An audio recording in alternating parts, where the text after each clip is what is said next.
नमस्कार दोस्तों, मैं हूं वंदना भारती और आप देख रहे हैं कमोडिटी इनसाइट्स। ये है 3 अगस्त का इवनिंग एडिशन। हम लोगों ने काफ़ी ज़्यादा यहाँ पे क्वांट्रा मूव आते हुआ देखा है, क्योंकि आज 6% से ज़्यादा यहाँ पे मैं देख रही हूँ कि क्रूड ऑयल अभी भी गिरा हुआ है और लगभग यहाँ पे $79 के करीब की ट्रेडिंग हो रही है। लेकिन इसके बावजूद हम लोगों ने बहुत कोई खास मूवमेंट नहीं आता हुआ देखा है और यहाँ गोल्ड और सिल्वर में अभी भी फॉल आ रही है। लेकिन बाइंग कहाँ पर आ रही है ये देखना बहुत ज़रूरी है। बाइंग यहाँ पर रिटर्न आ रही है फिर से यूएस के डाउ जोन्स, क्योंकि वहाँ के इंडस्ट्री के मतलब एवरेज को दिखाता है, इंडस्ट्री की एक्टिविटीज़ को दिखाता है।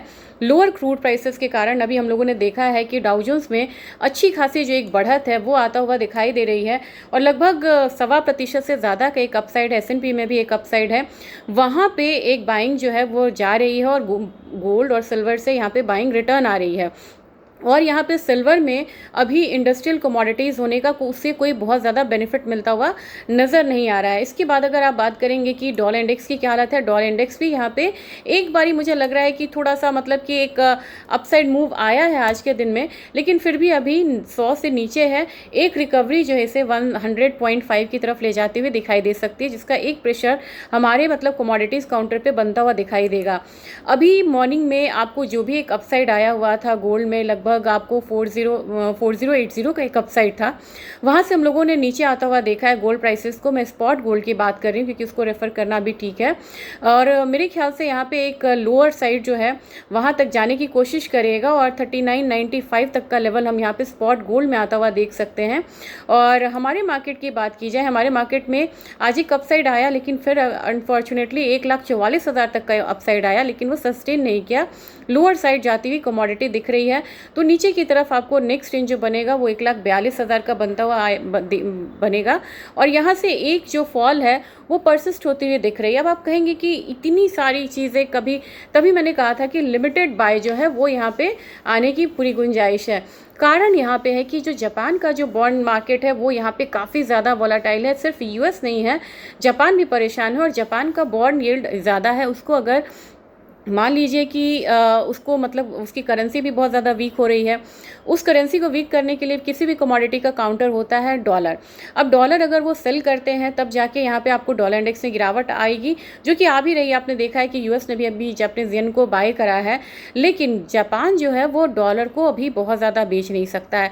यहाँ पे ना पूरी जो मतलब ग्लोबल इकॉनमी है ना, ये क्रूड की वजह से बिल्कुल स्टक हुई है। अब आप बोलेंगे क्यों नहीं बेच सकता, क्योंकि 90% क्रूड जापान जो है वो क्रूड को आयात करता है।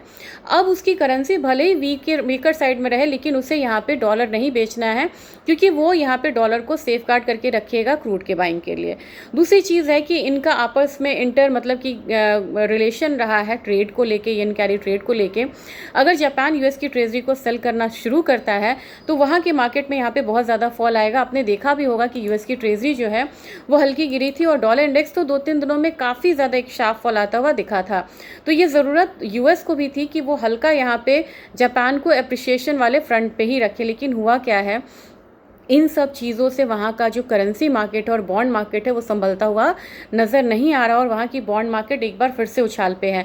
इन सब का फ़ायदा गोल्ड को मिलेगा लॉन्ग टर्म में, लेकिन अभी क्या है, मार्केट रिशफल हो रही है और गोल्ड जो है अभी वहाँ पे दबाव में है। इन सारे सिनेरियो में होता क्या है कि गोल्ड को एक फ़ायदा मिलता हुआ नज़र आता है। जितनी अनसर्टेनिटी बढ़ेगी इतनी इसकी बाइंग जो है वो बढ़ती हुई नज़र आएगी और वही बाइंग आपको ओटीसी पे बढ़ रही है, फिजिकल मार्केट में बढ़ रही है, सेंट्रल बैंक्स बाइंग कर रहे हैं, ETF बायर्स बाइंग कर रहे हैं।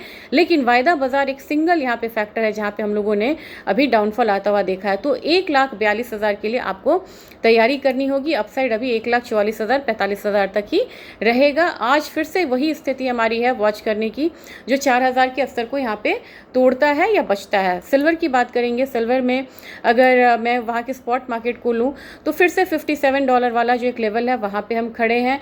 इसके बाद आपको $55 ही बनता हुआ नजर आएगा, एक फॉल आएगा और ऐसे कगार पे है कि अगर ये रेंज टूटता है तो फिर यहाँ पे फॉल आपको $48 तक जा सकती है। तो $55 फिलहाल यहाँ पे सिल्वर का सपोर्ट बनता हुआ नजर आ रहा है। हमारे मार्केट में जो भी यहाँ पे तेजी आई थी यहाँ पे मैंने 2,20,000 से 2,22,000 का लेवल बोला था, 2,19,400 तक भी मार्केट आई है और वहाँ से ये वापसी की तरफ मूव कर रही है। तो मुझे लग रहा है कि वही 2,10,000 12,000 वाला लेवल एक बार सिल्वर में एक्सपेक्ट करके चले। और एक चीज़ ध्यान में रखिएगा, हम सोचते हैं कि हर बारी कि ये लेवल जो है वो कहीं वो टूटता हुआ नज़र आएगा, लेकिन हर बार 4000 के लेवल से वापस हुआ है, $57 से वापस हुआ है, नहीं तो $55 से वापस हुआ है, हमारे मार्केट में 1,40,000 से वापस हुआ है और 2,10,000 से सिल्वर यहाँ पे वापस हुआ है। तो उस रेंज से बार बार यहाँ पे चीज़ें जो हैं वो वापस हो रही है, इस बात का आप ध्यान में रखिएगा। तो अगर आप करना क्या है तो उस रेंज के टूटने का वेट करिए, अगर नहीं टूटता है तो सेलिंग आप नहीं करिए, नहीं तो आप क्या करेंगे, बिल्कुल लोअर साइड पर सेलिंग करके बाउंस वाले जगह से आप ट्रैप होते हुए नजर आएंगे। जहाँ चीज़ें बाउंस होती है वहाँ पर आप सेलिंग करेंगे तो ट्रैप हो जाएंगे। तो कन्फर्मेशन का आपको यहाँ पे वेट करना चाहिए। क्रूड ऑयल में प्राइसेस काफ़ी लोअर साइड है, मुझे लग रहा है कि अब 7400 वाला लेवल जो है वो एक इसका सपोर्ट का काम करेगा, ध्यान में रखिएगा इस बात को। फिर यहाँ पे अगर हम बात करेंगे कि नेचुरल गैस की, नेचुरल गैस ने एक हल्का सा अपसाइड लिया है, बिल्कुल भी मतलब अभी जान नहीं है इस कमोडिटी में।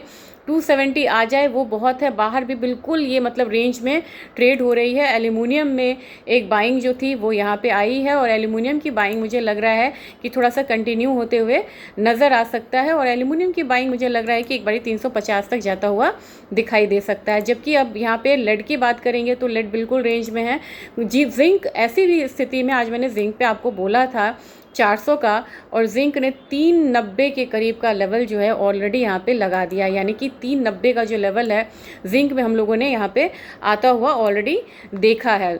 इसके बाद बात करेंगे कॉपर में। कॉपर अब हल्का सा एक दबाव झेल रहा है, तो संभल जाइए, क्योंकि इकोनॉमी तो अच्छी है, इकोनॉमी डेटा भी अच्छा आया है, लेकिन थोड़ा सा यहाँ पे 1350 के पास एक हर्डल आता हुआ दिख रहा है। तो मेरे ख्याल से अगली बाइंग 1350 ऊपर आए तो ही आप यहाँ पे करते हुए नजर आइएगा। रही बात यहाँ पे इकोनॉमिक रिलीजेस की, डेटा आ चुका है, डेटा पॉजिटिव आया है।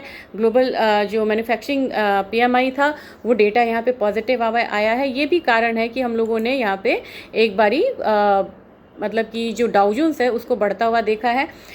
S&P का ग्लोबल मैन्युफैक्चरिंग वो भी पॉजिटिव आया है। ISM मैन्युफैक्चरिंग 54 था, एक्सपेक्टेड 53.3 था, प्रीवियस एक्सपेक्टेड था 54, आया कितना 55.6। ये भी कारण है कि यहाँ पे बहुत ज़्यादा डाउ जोन्स जो है वो बढ़ता हुआ नज़र आया है और प्राइसिंग इंडेक्स भी यहाँ पे बढ़ता हुआ नज़र आया है। तो डेटा अच्छा है, यूएस की मार्केट में बाइंग है, गोल्ड सिल्वर में सेलिंग है, क्रूड में सेलिंग है, यहाँ पे उसका भी एक इम्पैक्ट जो है यूएस मार्केट पर आता हुआ दिख रहा है। इन खबरों के लिए जुड़िएगा commodity insights with Vandana Bharti. Trading के लिहाज से मैं कहूँगी कि अभी आपको जिंक में बाइंग है वो अच्छी रहेगी, लेकिन अभी कॉपर में थोड़ा सा नीचे आने दो, फिर यहाँ पे बाइंग करते हैं। नहीं तो टेक्निकल लेवल 1350 टूटेगा तो आपको यहाँ पे बाइंग करनी चाहिए। आपको नेचुरल गैस में 270 से ऊपर जाए तो ही यहाँ पे बाइंग करनी चाहिए, क्योंकि वो एक बहुत बड़ा हर्डल है। और गोल्ड सिल्वर में आप जान रहे हैं कि 1,44,000 से ऊपर जाए तब बाइंग करिए, नहीं तो भी बने रहिए। और सिल्वर में 2,25,000 से ऊपर जाए, एक रेंज ब्रेक करे तभी बाइंग करिए। Thank you.